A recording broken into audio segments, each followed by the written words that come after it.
কি ব্যাপার সাজিদ, তুমি আজকে চুপচাপ বসে আছো এখানে, মনে হচ্ছে মন খারাপ। কোনো প্রবলেম হয়েছে? কোনো সমস্যা হলে আমাকে বলো। হ্যাঁ, আমি দেখছি তোমার ব্যাপারটা। না গো বাবা, এরকম কোনো কথা না। এই একটা চিন্তা করছি আর কি। তা কি চিন্তা করছো বাবা, তুমি আমাকে বলো। আমি তো আছি তোমার পাশে, নাকি? আমাকে বললেই তো তোমার সমাধান হবে, না বললে তো সমাধান হবে না। বুঝোনি ব্যাপারটা? আর বলো না বাবা, তোর চোখে দেখা চিন্তাটা দাঁড়াতে খাইনি। দাঁড়াত খাবো, কোথায় দাঁড়াত খাবো, এই চিন্তা আসলে সব মাথায় ঘুরছে। এটা একটু সমাধান দাও তো। ওহো, এই ব্যাপার।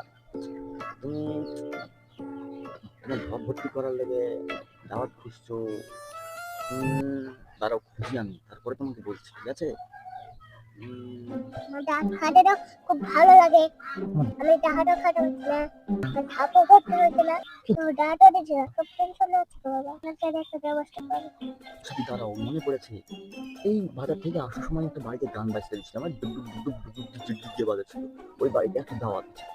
চলো, ওই বাড়িতে যাওয়া যাক, তোমার ভর্তি হবে ওখানে। চলো, ধপতে হবে।